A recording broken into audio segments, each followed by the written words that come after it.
대충 이렇게 있어서 예배 인원의 30%, 2단계가 되지 않아서 우리 1.5단계로 머물러 있기 때문에 30%를 우리 교인들이 거의 다 나와도 예배를 드리는 것에 큰 지장이 없어서 우리는 이제 현실적으로 잘 못 느낍니다만은 이제 서울은 작년 5월 이후로 계속해서 이제 2단계고 예배 인원의 20%를 예배를 드리는데 예배 인원의 20%를 채우는 교회들이 잘 없습니다. 그러니까 이제 많은 사람들이 나와서 20%는 예배를 드릴 수 있어도 실제적으로 예배를 드리러 20%가 이제 안 나온다는 겁니다. 지구촌 교회도 아무리 성도들을 독려해도 10%가 나오지 않습니다는 얘기를 지구촌 교회 부목사님과 통화를 하면서 이제 들었고, 서울에 있는 교회뿐만 아니라 이제 지방에 있는 그런 교회들도 실제적으로 예배에 현장 예배에 나오지 않는 사람들이 굉장히 많이 있습니다. 근데 우리는 일단 현장 예배를 맞는지 집에서 인터넷이나 영상으로 예배를 드려도 우리의 신앙에 아무런 상관이 없고, 또 이제 우리가 하나님을 만나고 영적인 은혜를 공급받고 또 하나님이 인정하는 신앙에 아무런 상관이 없다. 그러면 문제가 될 게 없어요. 그런데 만약에 이것이 하나님이 전혀 기뻐하지 않는 신앙이다. 그래서 이제 이 코로나가 발생했던 초기부터 이제 신학적으로 이제 인터넷 예배가 하나님이 인정하시는 교회고 가능한 것인지를 이제 검증하고 발표를 해야 되는데, 이거 정말 이제 성도들에게 아직도 저는 한편의 설교를 듣지를 못했습니다. 이렇게 예배를 드려도 맞는 건지 이게 틀린 건지를 아무도 얘기하지 않고 그냥 코로나니까 이제 집에서 예배를 드리세요 이렇게 하는데, 이게 맞는 건지 이게 틀린 건지를, 이게 설교를 제가 들어보지를 못했고 수없는 신학자들이 이제 쓰는 건데, 이렇게 그 구약에 보면 문둥병이나 나병이나 이런 거 걸렸을 때 집에서 격리하고 있으라고 했기 때문에 이제 그 정도의 이야기만을 들었지, 이런 예배, 영상으로 드리는 예배, 줌으로 드리는 예배가 정말 하나님이 인정하시는 예배인가라고 하는 이런 고민과 질문이 없이 그냥 우리는 그냥 따라왔어요.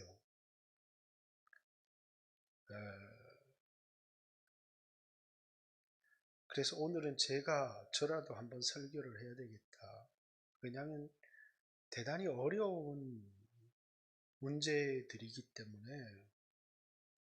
그래서 이제 주일 낮에나 주일 오후 예배나 이렇게 다루기에는 좀 복잡한 문제일 수 있지만, 한 번은 여러분들에게 저는 계속 현장 예배를 고집했고 그걸 주장했지만 한 번은 분명하게 성경적으로 짚고 넘어가야 되겠다. 그래야 이제 여러분들도 다른 사람들 다 그러는데, 서울에 있는 큰 교회도 다 그러는데, 목사님들도 다 그러는데 한마디도 입을 열지를 않습니다. 누군가 입을 열었어야 됐고 바르게 가르쳤어야 되는데 아무도 입을 열지 않았어요. 아마 입을 여는 것이 부담스러웠을 수도 있고 또 어떤 분은 신학적으로 정립이 안 됐을 수도 있지만 그래서 우리 교인들만큼은 이제 분명하게 좀 해야 되겠다 싶어서 원래 이제 교회론 70주년 설교 가운데서 좀 이것을 쉽게 간략하게 전할 수 없을까 고민했었는데 자, 많은 성경학자들이 이제 믿음의 사도 그러면 바울이다 이렇게 얘기합니다. 소망의 사도 그러면 베드로, 고난과 환난 가운데 믿음을 지키는 게 이제 하늘에 쌓아둔 소망을 인하기 때문이다 라는 이 소망의 서신을 이제 베드로전서, 베드로후서를 통해서 우리에게 이제 전하고 있기 때문에 이제 베드로를 소망의 사도 이렇게 이름을 붙였습니다. 그리고 이제 요한을 사랑의 사도 이렇게 이름을 붙였어요. 자, 21절에 나의 계명, 오늘 읽었던 나의 계명. 이 나의 계명이 뭡니까? 먼저 많은 사람들이 나의 계명, 예수님이 그렇게 얘기를 나의 계명을 지켜라 이렇게 얘기를 했는데 사람들이 나의 계명을 지키라는 말은 들으면서 도대체 나의 계명이 뭔지를 몰라요. 예수님이 나의 계명이라고 말한 그 계명이 뭐냐고 이렇게 물어봤더니 십계명이래요. 근데 십계명을 얘기하는 게 아닙니다. 나의 계명이 뭡니까? 서로 사랑하라는 거죠. 요한복음 14장 끝에 내가 너희에게 새 계명, 나의 계명을 너희에게 주는데 너희가 서로 사랑하라. 너희가 서로 사랑하면 너희가 내 제자인 줄 알리라. 이렇게 말씀하셨죠. 여기 나의 계명은 예수님이 서로 사랑하라는 그런 계명입니다. 그런데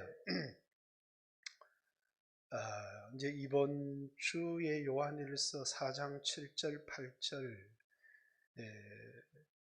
하나님은 사랑이신데 하나님께로 난 자마다 서로 사랑하게 된다라는 그런 말씀.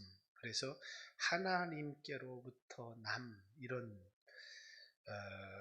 설교를 이번 주일 준비를 해야 되는데 여러분들이 오늘 설교도 잘 이해를 못하면 요한의 설교는 이해하기가 문자 그대로 이해하기가 어려운 것들이 굉장히 많이 있습니다. 그렇기 때문에 이게 나의 계명이라는 말도 이제 무슨 말인지 모를 것이고 또 여기 이제 23절에 예수께서 대답하여 이르시되 사람이 나를 사랑하면 내 말을 지키리니 내 아버지께서 그를 사랑하실 것이요 우리가 그에게 가서 거쳐. 요한일서에 굉장히 중요한 단어가 이제 거하다라는 것과 이제 거처, 내가 거처를 예비하러 가는데 이제 그 거처를 예비하게 되면 이제 너희를 나 있는 곳에 너희도 있게 하겠다. 요한복음 14장 3절 가서 너희를 위하여 거처를 예비하며 내가 다시 와서 너희를 내게로 영접하여 나 있는 곳에 너희도 있게 하리라. 거처를 함께 하겠다는 거죠.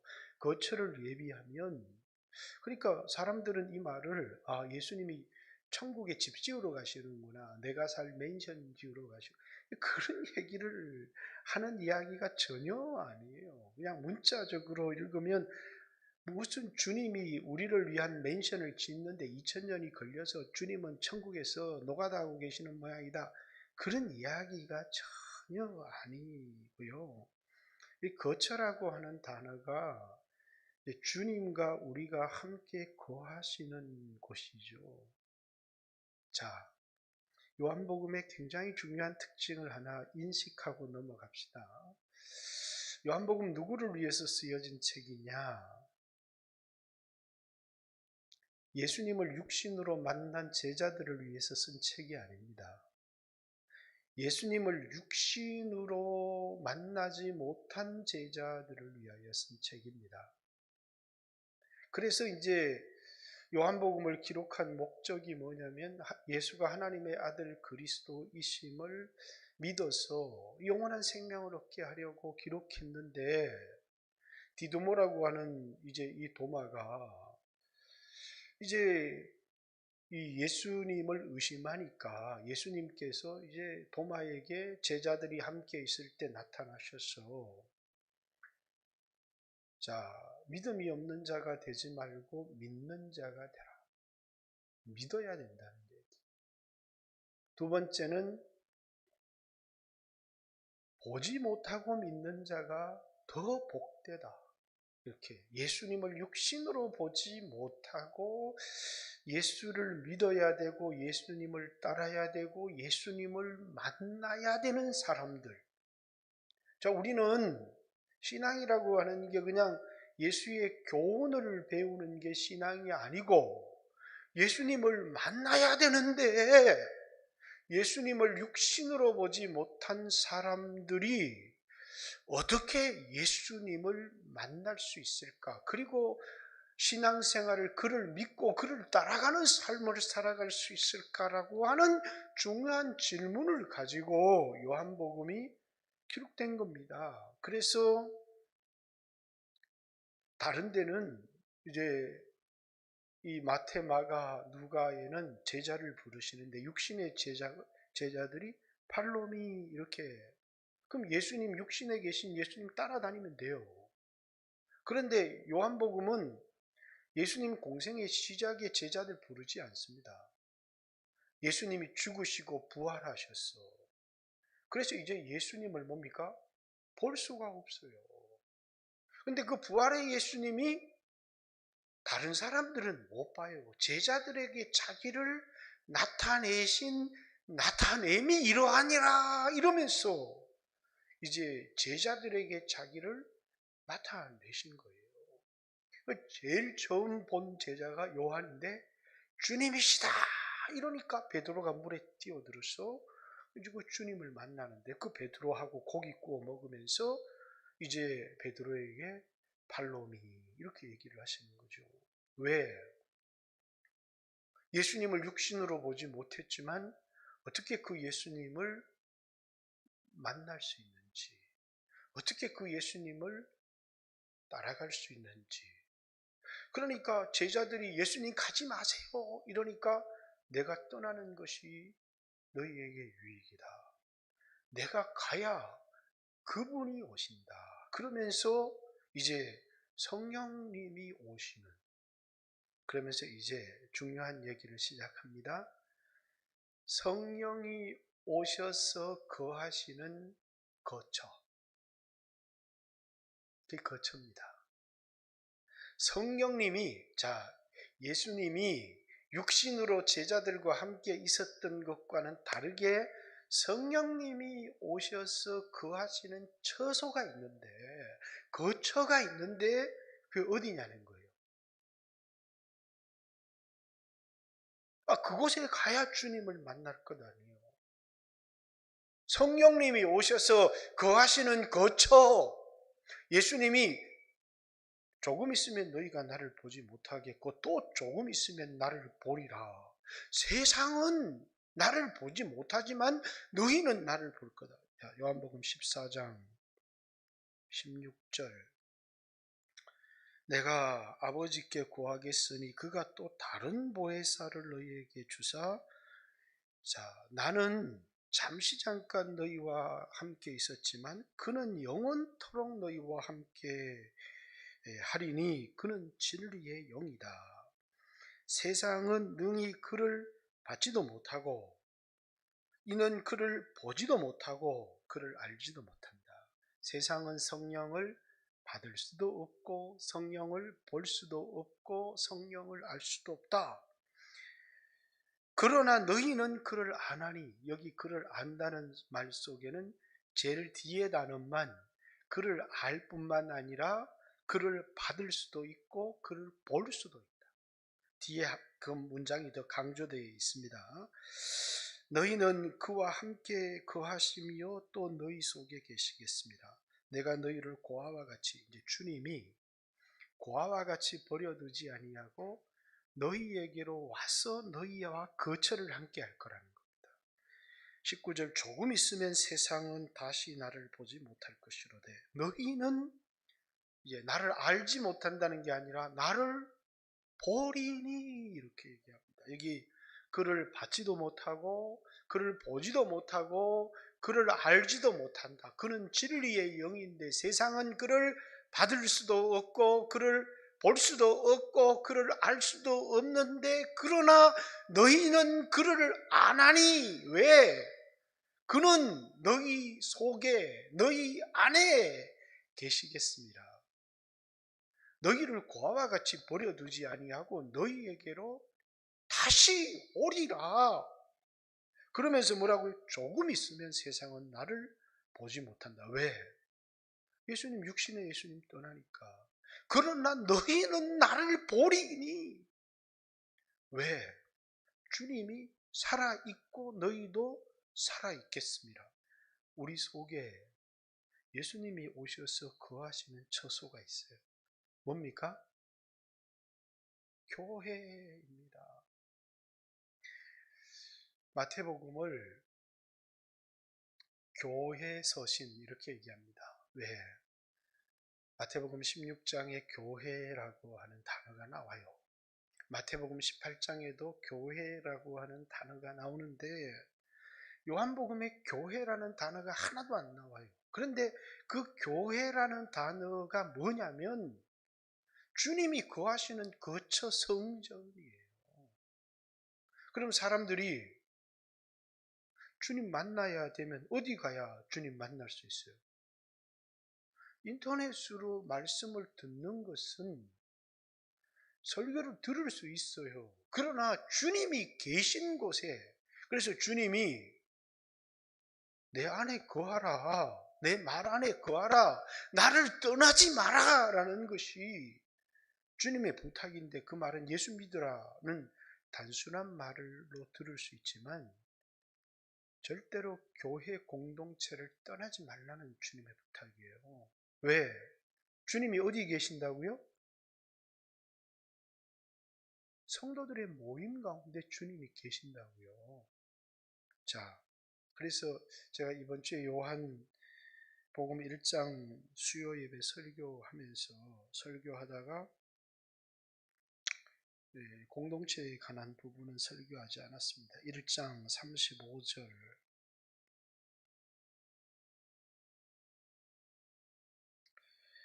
자, 또 이튿날 요한이 자기 제자 중 두 사람과 함께 섰다가 예수께서 건의심을 보고 말하되 보라 하나님의 어린 양, 이제 성전 제사로 쓰여지는 양을 하나님의 어린 양 이렇게 얘기합니다. 두 제자가 그의 말을 듣고 예수를 따르거늘. 자, 35절부터 51절까지는 예수님이 제자를 부르시는 제자 공동체를 형성하는 이야기를 기록하고 있어요. 예수님의 사역의 첫 번째는 제자 공동체를 형성하는 겁니다. 마태복음에는 이제 4장 1절부터 11절까지는 예수님이 받으신 세 가지 시험, 그리고 12절부터 16절까지는 예수님이 왜 나사렛에 사시다가 가버나움으로 이사하게 되었는지 이유를, 이것은 선지자로 기록된 말씀을 이루려 하십니다. 그 말씀은 이제 스불론 납달리 땅을 얘기하면서 이 어둠에 큰 빛이 비쳤다라고 하는 그 말씀이 응하기 위해서 그렇다. 그리고 이제 14장 이제 17절부터 예수님이 이제 베드로를 부르시는 거죠. 예수님이 부르십니다. 나를 따라오너라. 고기 잡는 베드로를 보고 내가 너를 사람 낚는 어부가 되기를. 요한과 야고보가 그물 깁는 것을 보고 부르시니 그들이 배와 부친을 버려두고 예수를 따르니라. 이렇게 첫 번째 제자 공동체를 형성하는 것을 마태복음에는 예수님이 적극적으로 부르시는 것으로, 이제 이 요한복음에는 다른 사람들이 예수님을 증언하니까 침례 요한의 증언을 듣고 두 제자가 예수님 따르기 시작하는 거죠. 뒤에는 이제 빌립이 전도하니까 또 이제 다른 사람들이 예수님을 따라와서 51절까지 어떻게 예수님의 제자 공동체가 형성되었는지를 보여주는 것인데, 38절 예수께서 돌이켜 그 따르는 것을 보시고 물어 이르시되 무엇을 구하느냐. 이건 이제 수요일날 설교했죠. 예수 믿는 사람들이 자, 무엇을 추구하느냐, 예수 믿는 목적이 뭐냐, 예수 믿는 이유가 뭐냐 이렇게 묻는 거죠. 세상에 썩어질 것, 병 고치기 위해서 날 따라오는 건지, 부자 되기 위해서 날 따라오는 건지, 서울대학교 들어가기 위해서 날 따라오는 건지, 좋은 직장 들어가기 위해 날 따라오는 건지, 영생을 얻기 위해서 나를 따라오는 건지, 나를 따라오는 목적이 뭐냐. 이 말의 설명은 요한복음에 계속 나온다 그랬죠. 6장에 보면 이 오병이어의 기적을 먹고 막 예수님을 억지로 잡아 임금 삼으려고 하는데 예수님이 그들을 피합니다. 근데 그들이 예수님 계속 따라와요. 추구하는 목적이 뭐냐면 표적을 본 까닭이 아니에요. 표적을 보고 예수님이 누구시고 그분이 우리에게 영생을 주시는 분이라는 사실 때문이 아니고 떡을 먹고 배부른 까닭에. 그래서 그 사람들이, 자, 제자들은 어제 배를 타고 갔는데 예수님이 여기 없어요. 그러니까 이것도 정말 거긴 중요한 의미를 내포하고 있어요. 이 사람들이 예수님을 어디에서 찾느냐면 제자들이 있는 곳을 가서 예수님을 찾습니다. 왜? 믿는 사람들의 공동체 교회 속에 예수님 계시기 때문이에요. 그래서 그곳에서 예수님은 밤 사경쯤에 무리를 걸어서 제자들에게 가셨죠. 라비요, 언제 여기에 오셨습니까? 예수님께서 너희가 나를 찾는 까닭은 표적을 본 까닭이 아니요 떡을 먹고 배부른 까닭이다. 그래서 그들에게 썩을 양식 위하여 일하지 말고 영색 있는 양식을 위하여 하라. 이게 이제 요한복음에서 예수를 믿는 목적을 묻는 첫 번째 질문이에요. 두 번째 중요한 질문입니다. 주여 어디에 계십니까? 왜 나를 따르느냐 이러면 대답을 해야 되는데 대답은 안 하고 또 질문을 해요. 이건 이제 이 헬라식 진리를 탐구하는 중요한 방법이에요.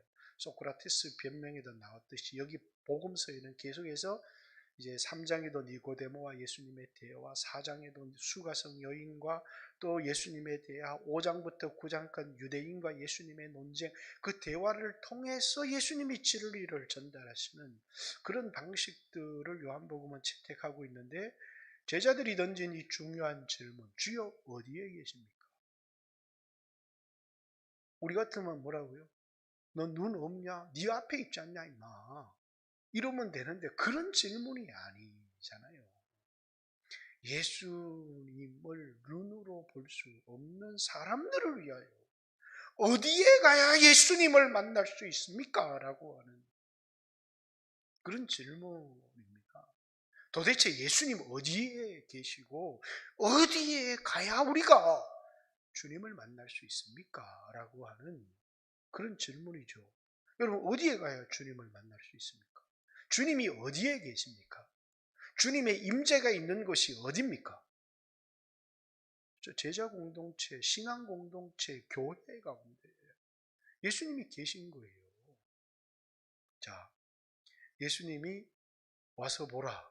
옛날에는 와보라 이렇게 얘기했는데 오라와 볼 것이다 라고 하는 미래 완료 시제로 되어 있는데 그냥 와보라 이러니까 오라 그러면 볼 것이다 이렇게 되어 있습니다. 와 보라가 오라 어디로 오라는 거예요?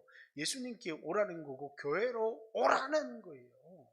그러면 그곳에서 예수님을 만날 것이고 예수님이 누구신지를 알 것이고 그리고 예수님을 믿는 결과 영원한 생명을 얻는다는 사실을 알게 될 것이다 라고 하는 교훈을 전달하려고 하는 거거든요. 그럼 자 보세요.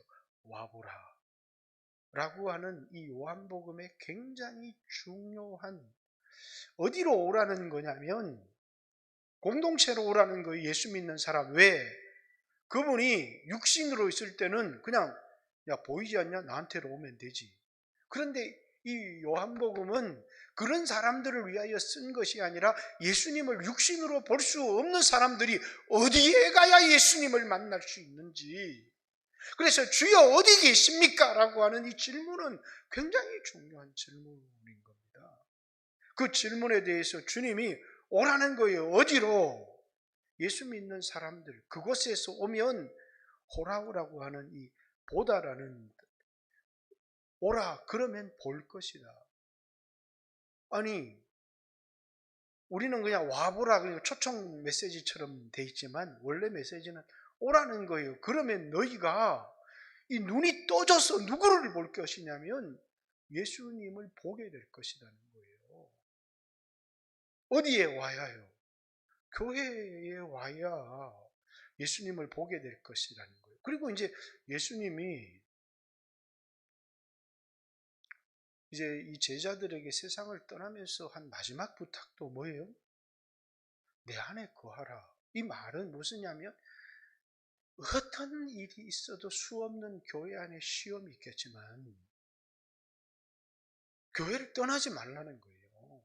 왜 그곳에 나는 어떤 집사가 꼬라지 베기 싫고 나는 어떤 사람이 꼬라지 베기 싫고 이런지 몰라도 그곳에 바로 누가 있느냐면 주님이 계시기 때문에 내 안에 거하라 또는 내 말 안에 거하라 이렇게 주님이 말씀하셨고 자 다시 확인합니다. 자 거처라고 하는 교회라고 하는 단어를 여러분에게 설명하려고 하는데 그러면 어떻게 주님을 만났느냐 오라 그러면 볼 것이다. 그러니까 요한의 제자 중 하나가 가서 예수님과 하룻밤을 거했어요. 이 거하다는 단어 살다는 거예요. 예수님과 함께 살았다. 그리고 딱 나와서 외칩니다. 우리가 메시아를 만났다. 이렇게. 모든 예수님을 만난 신앙의 고백은 요한복음은 공통점을 가지고 있어요. 그게 뭐냐면 예수님과 거하고 예수님이 계신 곳에 가서 하루를 같이 거하면서 그리고 그들이 나와서 우리가 메시아를 만났다 이렇게 왜? 신앙이라고 하는 게 뭐냐면 교리를 배우는 게 아니라 예수님 만나는 것. 그럼 예수님을 어디 가야 만날 수 있느냐? 예수님이 임재하신 곳. 그게 이제 구약에 보면 이스라엘 백성들 가운데 장막을 치신 것처럼 말씀이 육신이 되어 우리 교회 가운데 장막을 치셨다. 예수님은 이제 우리 가운데 오셔서 거하시는 겁니다. 그 우리가 누구냐면 예수 믿는 사람들의 공동체예요. 이건 제가 여러 번 요한복음 여러 곳에서 확인을 시켜줬지만 요한복음 4장도 한번 가서 확인을 합니다. 4장 37절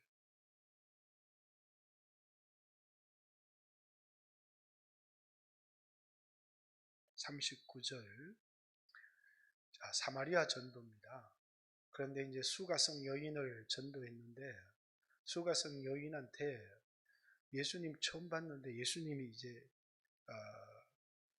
장차 내가 게바가 되리라 그러면서 주님이 내가 무화과 나무 아래 있을 때 너를 보았다. 그렇지 주님은 우리의 과거와 미래를 깨뜨려 보시는 분으로 요한복음에 기록하고 있습니다. 그래서 이제 게바에게도 그 원래 시몬인데 이제 안드레의 초청을 받고 와서 장차 내가 게바가 되리라. 그리고 이제 나다나일에게 내 속에 간사한 것이 없다. 내가 무화과 나무 아래에 있을 때 너를 보았다. 그리고 이제 이 수가성 여인도 뭡니까? 내 남편을 데려오라. 그러니까 내 남편이 없습니다. 그래 남편이 다섯인데 지금 있는 남편도 네 남편이 아니니. 그러니까 이 여자가 깜짝 놀라서 동아리를 물 항아리를 버려두고 가서 내가 내게 행한 모든 일을 나에게 말한 일을 와보라. 이러면서 이분이 내 과거를 다 깨뜨리고 보고 있더라니까.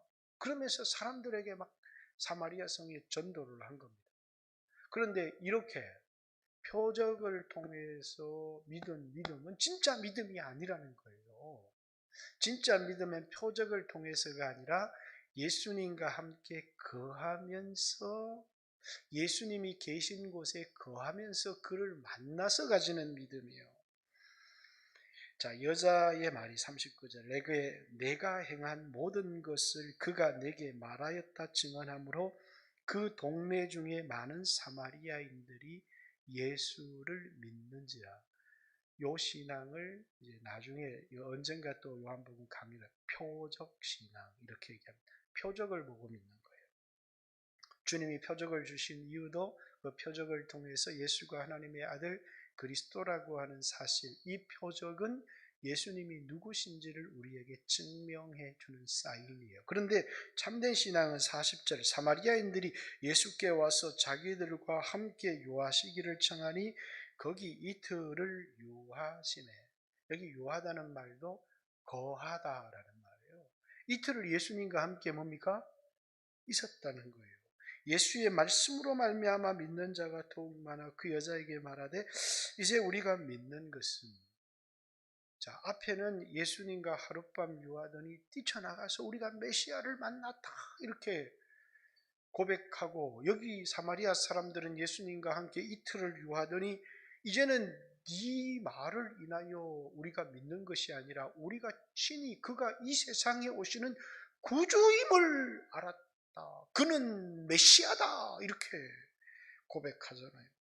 예수의 말씀으로 말미암아 믿는 자가 더욱 많아 그 여자에게 말하되 이제 우리가 믿는 것은 내 말을 인함이 아니니 이는 우리가 친히 듣고 그가 참으로 세상의 구주신 줄 압니다. 이게 뭐냐면 똑같은 고백입니다. 메시아다라는 고백, 그가 세상의 구주시다라는 고백, 또 신앙 고백의 제일 유명한 이제 마르다가 주님은 이 세상에 오시는 그리스도십니다 라고 하는 11장의 고백, 똑같은 고백입니다. 우리가 메시아를 만났다. 그가 세상에 오시는 구주인 줄을 우리가 알았다. 당신은 이 세상에 오실 그리스도십니다 라고 하는 요한복음에 나오는 신앙의 고백들이 다 동일해요. 근데 그 고백은 뭡니까? 예수님과 함께 유하고 거하고. 그래서 예수님을 어디서 만나느냐면 예수님이 계신 곳, 그게 어디냐면 예수님이 이제 내가 가서 거처를 예비하러 가는데, 이제 거처를 예비하면 와서 나 있는 곳에 너희도 있게 하리라. 그럼 예수님이 재림 때 오시는 얘기가 아니라 요한복음 14장에는 성령으로 우리 가운데 오셨어요. 그리고 예수님이 계신 곳에 우리도 함께 있게 하리라. 그게 교회입니다. 그리고 이 교회에 주신 가장 중요한 계명이 뭐냐면 하나님 사랑이시다. 하나님께로 난 자마다 하나님을 알고 사랑하느니라. 이렇게 얘기를 합니다. 자, 그러면서 이 사랑이 제일 중요한 하나됨의 무기입니다. 하나됨. 예수님께서 요한복음 17장도 한번 넘어갑니다. 요한복음 17장. 제사장적 기도 이렇게 얘기하는데 예수님이 십자가를 앞두고 제자들을 위해서 기도하신 기도죠.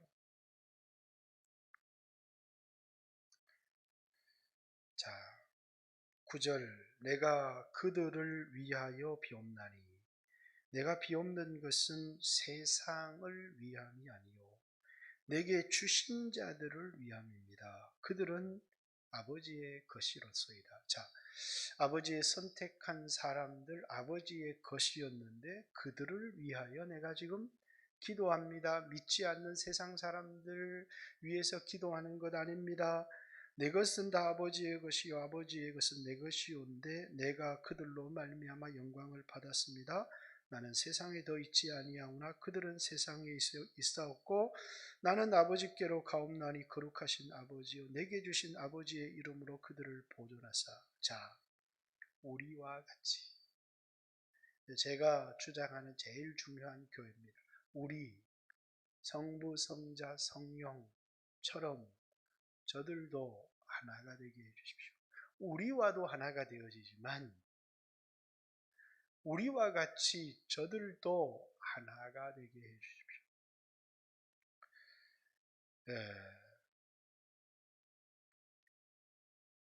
14절 내가 아버지의 말씀을 그들에게 주었사오니 세상이 그들을 미워하였사오니 이는 내가 세상에 속하지 아니함 같이 자 그들도 세상에 속하지 아니함이니이다. 내가 비옵는 것은 그들을 세상에서 데려가기 위함이 아니요 다만 악에게 빠지지 않게. 이 말이 뭐냐면 교회 공동체를 떠나서 세상에 빠지지 않도록 저들을 위하여 기도합니다. 20절 다시 내가 비옵는 것은 이 사람들 아까 이제 이 사람들은 예수님이 먼저 기도했던 예수님을 육신으로 만난 제자들이죠. 이 사람들만 위함이 아니요 또 그들의 말로 말미암아 그들의 전도로 말미암아 나를 믿는 사람들도 위함이니. 이제 20절부터는 예수님의 12제자를 위한 기도가 아니라 이 제자들을 인하여 믿게 될 오늘 여러분과 저를 위한 기도입니다. 요한복음 10장 16절에 이 우리에 들지 아니한 다른 양, 이 우리에 든 양은 예수님을 육신으로 보고 따랐던 12제자고 이 우리에 들지 아니하는 다른 양들이 내게 있어. 그들도 내가 인도해야 될 터인데 그들도 내 음성을 듣고 한 목자 가운데 있으리라. 이렇게 얘기합니다. 오늘 우리도 그분의 음성을 들어야지. 요한복음에 로고스라고 하는 말은 태초에 말씀에 계시니라는 말씀 로고스밖에 없어요. 나머지는 전부 다 우리에게 뭡니까? 레마입니다. 그 레마를 뭘로 표현하고 있느냐면 교리나 가르침이 아닌 음성이에요. 오늘 현재 우리에게 하시는 하나님의 말씀, 그걸 듣고 주님의 인도를 받아야 된다는 것이지 그냥 우리가 교리 알았다고 되는 게 전혀 아니라는 거예요. 그러면 주님의 음성을 듣고 주님을 보고 주님을 만날 수 있는 곳이 어디냐는 거예요.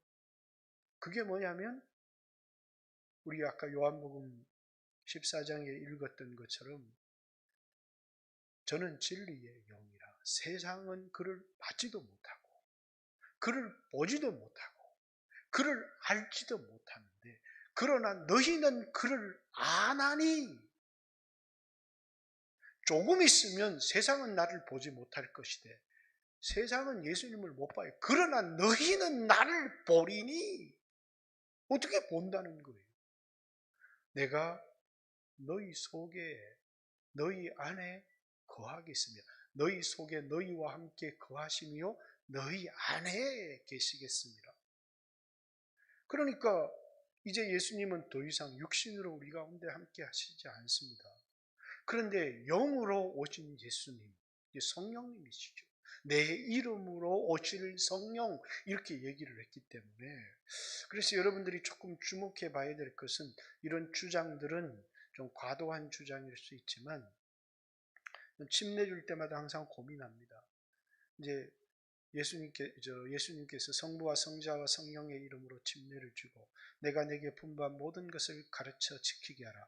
보라, 세상 끝날까지 내가 너희와 항상 함께 있으리라.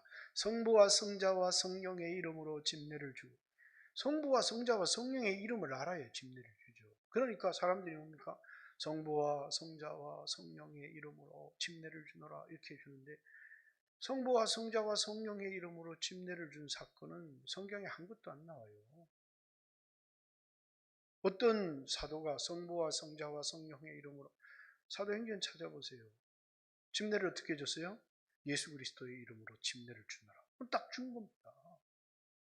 예수님은 성부와 성자와 성령의 이름으로 침례를 주라고 그랬는데, 사도들은 성부와 성자와 성령의 이름으로 침례를 주노라, 그런 것은 한 번도 없어요. 제자들은 전부 다 예수 그리스도의 이름으로 침례를 받고 내가 내게 분부한 모든 것, 그러니까 너희가 예수를 믿고 이제 예수의 이름으로 침례를 받고, 침례는 예수의 이름으로 받는 걸로 돼 있지, 성부와 성자와 성령의 이름으로, 지금 제가 이 얘기는 더 이상 복잡하게 하지 않겠습니다. 성경 구절을 찾지 않겠습니다. 자, 그런데 어쨌든 이제 성령님께서 이제 예수 이름으로 우리 가운데 오셨다는 거예요. 그 예수님이 계시는, 이제 예수님이 육체로 오신 이유는 피 흘리기 위해서 자기의 몸이 제물, 화목 제물, 속죄의 제물이 되기 위해서 오셨어요. 그래서 그 예수님, 육체로 입고 오신 예수님을 뭐라고 얘기를 했느냐면 세상 죄를 지고 가는 하나님의 어린 양. 보라, 하나님의 어린 양이로다. 이건 전부 다 어린 양을, 1년 된 흠없는 양을 어린 양이라고 해요.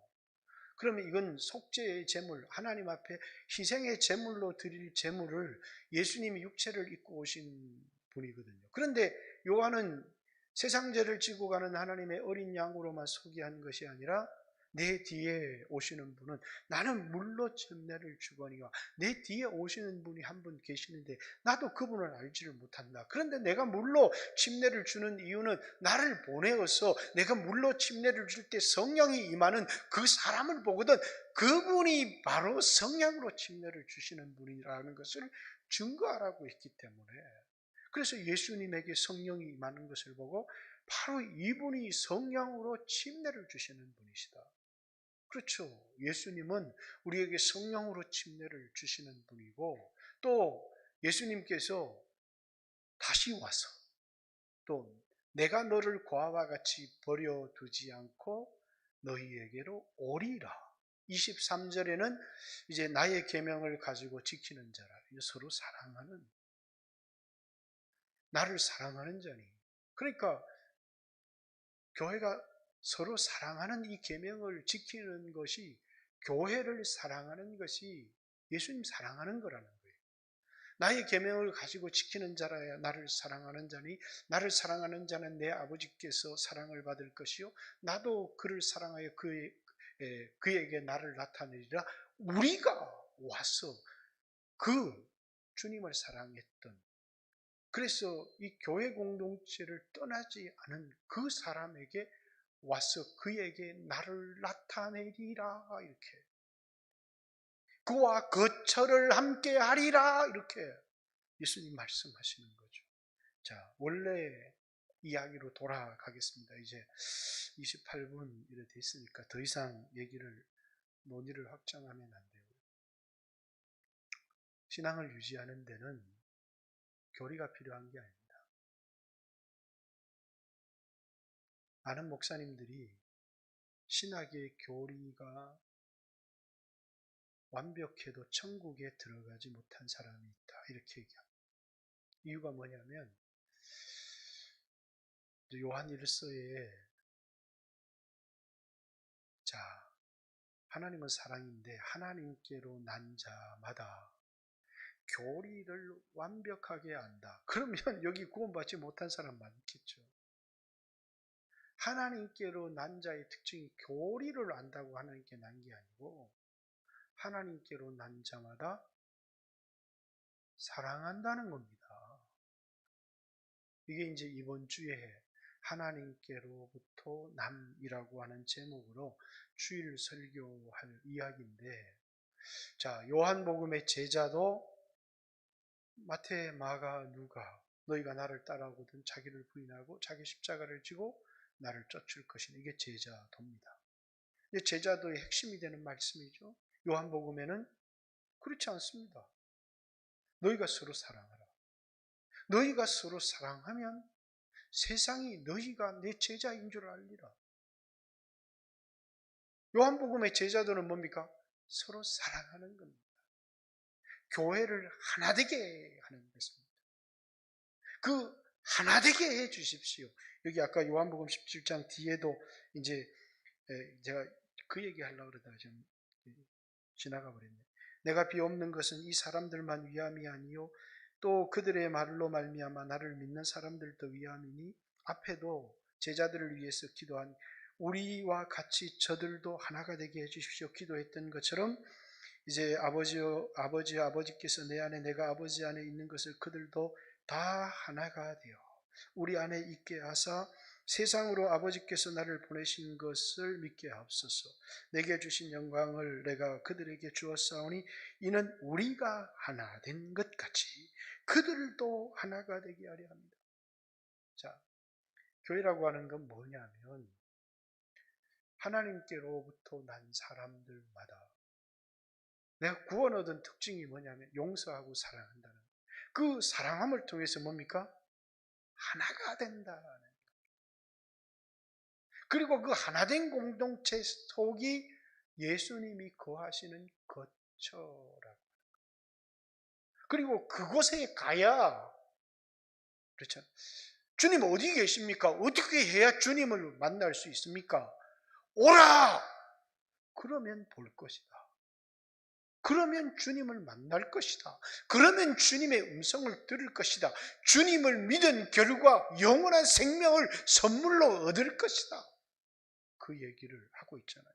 그래서 이제 요한복음 6장에도 수없는 사람들이 내 피를 받아 마셔라, 내 살을 받아 먹어라. 이 말은 참으로 어렵도다. 그 말을 못 알아듣는. 내가 너희에게 이른 말이 육이 아니요 영이다는 거예요. 영이 너희를 살리고 생명이다. 다 떠나버렸어요. 어떤 사람들. 예수님 무엇을 구하느냐? 떡 때문에, 세상 성공 때문에 예수님 따랐던 사람들이 다 떠났어요. 제자들에게 묻습니다. 너희도 갈래? 그러니까 베드로가 주여 영생의 말씀. 그들이 추구했던 것은 영생이라는 거예요. 여기 계시오매 우리가 너희에게로 가겠습니까? 이렇게 말씀을 하죠. 그래서 무엇을 구하느냐? 우리의 신앙의 목적이요. 주여 어디에 계십니까? 예수님을 육신으로 보지 못한 자들이 어디서 주님을 만날 수 있는?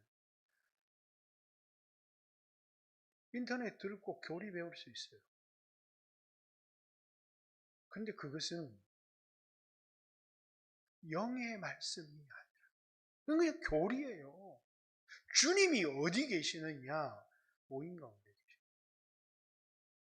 우리 모일 때 주 성령 이 말이 두세 사람이 모인 그곳에 나도 그들 중에 있느니라. 왜 예배를 모여야 되는지, 모이지 않으면 왜 무너지는지, 굉장히 복잡하고 많은 말씀들을 했지만 신앙생활을 승리하는 비결, 그럼 어디에 있어요? 교회에 붙어 있는 겁니다. 거기서 주님의 음성을 듣고 거기서 뭐냐면 열매를 맺는 거예요. 이게 떨어지면 열매를 맺을 수가 없어요. 그래서 내 안에 거하라. 나를 떠나서는 스스로 아무것도 할 수가 없고 밖에 버리고 말라지나니 내 안에 거하는 사람, 그게 뭐냐면 하나됨 교회에 붙어 있으라는 거예요. 우리 신앙의 가장 큰 위기가 있고, 교회 가면 시험거리가 많잖아요. 이 사람도 보기 싫고 저 사람도 보기 싫고, 조금 중한 시험이 들면 목사가 보기 싫습니다. 그죠? 여러분들도 그런 시험 한두 번 들어본 적 있죠? 그걸 극복을 못하면, 왜? 수없는 시험에 들어가는 이유가 뭐냐면 자기에게 주어진 말씀에 집중하지 않기 때문에.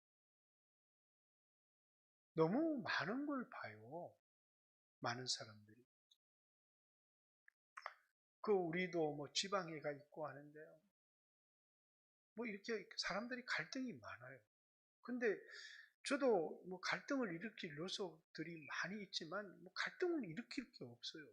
거기 별로 관심이 없으니까.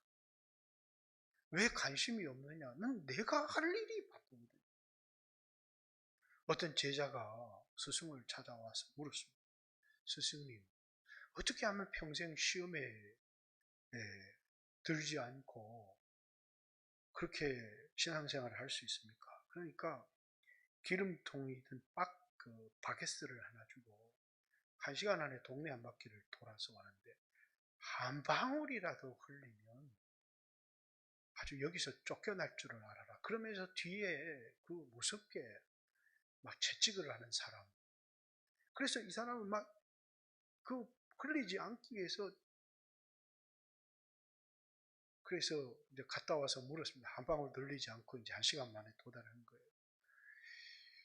이발관에 김씨 보이더냐? 못 봤는데요. 우물가에는 누가 나와 있더냐? 보지를 못했습니다. 그럼 너 뭘 봤느냐? 난 이 기름 바게스밖에 본 게 없습니다. 그렇죠. 우리는 내게 주신 말씀을 듣고 내 사명만 보고 달려가면 되는데 남의 를 너무 많이 보는 거예요. 그러면 거기 시험도 들고 거기 떨어지고 마귀가 속삭이는 소리도 듣고. 근데 우리가 꼭 기억해야 될 게 있어요. 주님이 내게 하신 말씀, 뭘 하라고 했는지, 서로 사랑하라 이렇게 계명을 주었으면 그 사람이 크게 보이면 사랑이 안 돼요. 우리가 사랑할 능력도 우리는 없고 사랑할 만한 사람이, 아니 여러분이 사랑받을 만한 사람입니까? 여러분이 사랑받을 만한 사람이 되지 못한다면 우리 교회 안에 사랑받을 만한 사람이 누가 있습니까? 그러니까 우리는 보면 저 사람은 사랑받을 만, 아무도 없어요. 근데 주님이 우리를 사랑하신 겁니다. 주님이 우리를 사랑하신 그 사랑을 생각하고 사랑하는 겁니다. 그게 하나가 되는 거고, 그곳에 주님이 오셔서 자기를 우리에게 나타내시는 겁니다.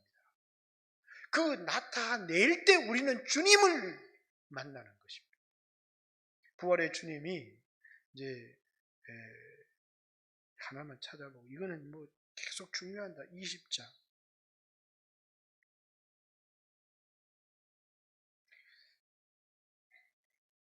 21장 첫 절만 봅니다. 앞에부터 계속 나와 있는데, 그 후에 예수께서 21장 1절입니다.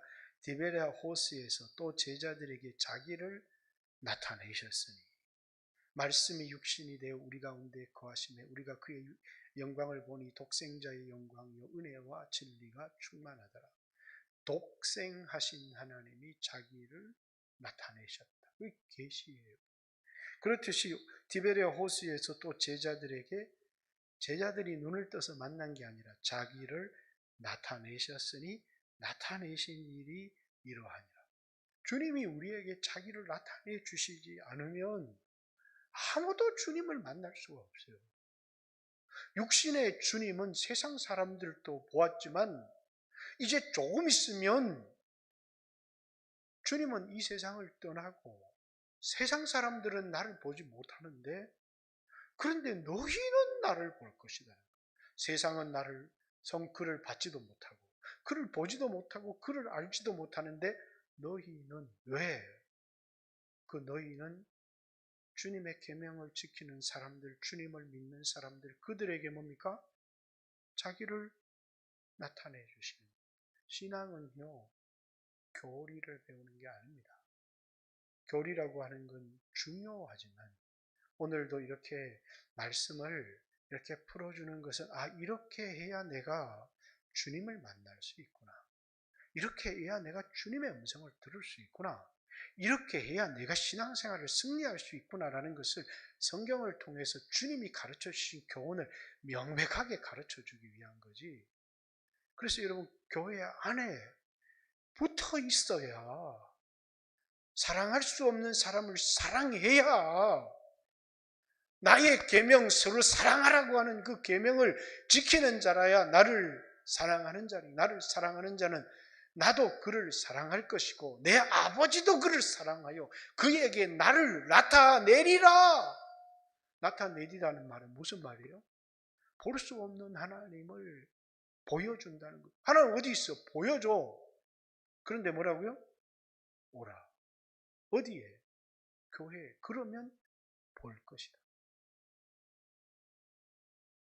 주님을 만날 수 있는 곳이 있고 주님을 만나는 방법이 있고, 그런데 그냥 교리만 들으면 된다고요? 그게 교회라고요? 그렇지 않습니다. 다행히 셀이 잘 된 교회들은 크게 모이지 못해도 셀별로 모이기도 하고 이렇게 해서 또 그것에서 영적인 예배를 드리고 성령의 음성을 듣고 이렇게 살아가는 사람들이 있을지 모르지만 흩어지면 죽습니다. 그래서 교회라고 하는 이 얘기만 하고 말겠습니다. 교회는 획일화되면 전체주의 국가가 되는 겁니다. 그죠? 개별적으로 개인화되어지면 그 교회가 아닌. 그래서 교회는 하나가 되는데 다양성이 존재하는 거예요. 그게 에베소 4장의 교회의 모습이에요. 통일성, 하나가 되는 겁니다. 그런데 다 다른 겁니다. 눈이 다르고 코가 다르고 입이 다르고 그 기능이 다 다른 겁니다. 한 몸인데 하는 역할들이 다 다릅니다. 넌 왜 나하고 다르니? 이렇게 얘기하면 안 되고 하나가 되는데 그 기능과 하는 역할과 사명들이 다 다르면서 하나가 되어져 가는 모습 속에서 서로가 성장하고 서로가 온전하고 그리스도의 창성한 분량에까지 자라게 만들어 놓은 게 교회입니다. 그래서 개인주의로 가면 오늘날 이제 20대, 10대, 30대도 교회에서 거의 다 무너졌죠. 공동체, 우리라고 하는 공동체가 이제 혼자 핸드폰 가지고 놀면 되는데 이제 우리가 못 노는 겁니다. 그죠? 한국교회가 부흥한 가장 중요한 이유, 우리가 있었기 때문에 한국교회는 굉장히 강한 공동체 의식이 있는 교회인데 그게 무너졌어요. 제가 교회 학생들 오면 주일날 오면 다 핸드폰 들고 자기 혼자 앉아서 이렇게 요즘은 이렇게 대화를 나누죠. 근데 그거 하려고 방학 때마다 몽골 데리고 간 겁니다. 서로 이야기하고 교제하고 이렇게 그래야 하나가 되고 공동체가 되는 것이지 다른 교회들가 핸드폰만 보고 다 혼자 앉아 있습니다. 그건 절대로 공동체가 그건 교회 무너지는 겁니다. 교회는 교제하고 사귀고 그래서 너희가 우리와 사귐이 있게 하려고 하는 것이다. 이렇게 그 사귐, 하나됨, 그게 교회입니다. 근데 교회 안에 이 공동체성이 점점 더 무너져가고 있어요. 그래서 제가 너무너무 안타까워하는 거, 여러분들이 함께 기도해야 돼요. 저희 사명이기도 하지만 이 경남 땅에 다음 세대 공동체를 일으키는 겁니다. 그렇죠. 우리 교회 공동체도 중요하지만 다음 세대 공동체를 일으켜야 돼. 그래서 그것을 위해서 늘 안타까워서 하나님 앞에 기도하고 있습니다. 왜? 우리라고 하는 공동체가 없으면 우리 무너지기 때문에. 그죠? 한국 사람들이 미국 가가지고 미국 사람들한테 우리 마누라입니다. 이러니까 미국 사람들이 홀라더라는 거예요. 마누라를 쉐어하십니까? 이렇게 묻더라는 거죠. 그죠? 우리 마누라라는 말은 전 세계 우리나라만 존재하는 말이에요. 내 마누라지 우리 마누라가 아니죠. 그런데 한국 사람들은 우리 마누라입니다. 이렇게 얘기를 해도 아무것도 어색하지 않습니다. 왜? 이 공동체 의식들이 있었기 때문에. 그런데 그게 와르르 무너진 거예요. 그리고 이 코로나는 그걸 극격화시켰습니다. 그리고 이 위기는 정말 엄청난 큰 위기로 아무리 코로나가 오고 어려움이 왔어도 공동체를 해체시키는 예배 공동체를 해체시키는 행위는 가장 정말 주님이 기뻐하실까? 저는 아니라고 생각합니다. 어떤 것보다도 한국교회 지도자들의 가장 큰 죄라고 생각하기도 합니다. 여러분 이 시간에 우리가 한번 하나님 앞에 기도할 것, 내가 이 공동체에 어떻게 하나 되어야 될지, 그죠? 이제 아동부도 학생회도 청년회도 이 공동체 속에서 떨어져가는 사람들 있죠? 보세요. 신앙 절대 유지 못합니다. 공급은 나 혼자 뭐 듣는다고 이게 공급이 되는 게 아니에요. 공동체 속에서 은혜가 공급되고 살아가는 거지. 그래서 이제 여러분의 신앙, 이 공동체를 어떻게 섬기고 사랑하고 세워갈 것인지, 그리고 어떤 것이 와도 이 공동체를 해체시키고 공동체를 떠난다고 하는 것이 곧 내가 죽는 것을 의미한다.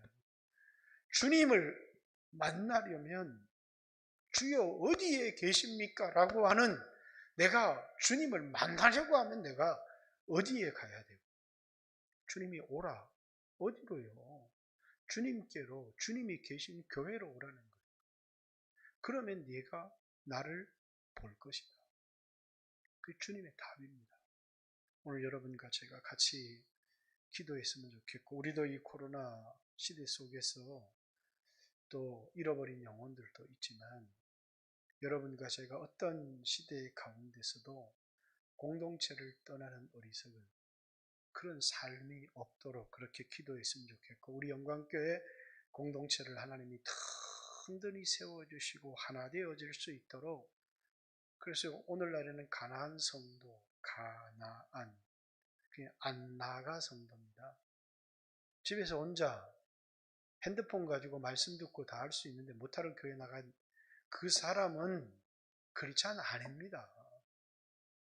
나는 예수 믿고 영접했다고 그러는데 교회 공동체에 한 몸이 안 된 사람은 절대로 주님을 만날 수 없고 신앙을 끝까지 가져갈 수 없어요.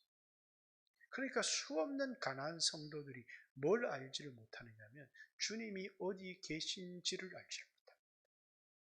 같이 한번 하나님 앞에 주여 하신 후에 하나님 앞에 한번 기도했으면 좋겠고, 우리 교회도 다음 세대 공동체를 위해서 또 이 공동체를 세우기 위해서 희생할 수 있는 많은 일꾼들이 나올 수 있도록 또 위하여서 기도했으면 좋겠습니다. 설교가 조금 길어져서 죄송합니다. 그러나 같이 한번 주여 하신 후에 하나님 앞에 간절히 기도합니다. 주여.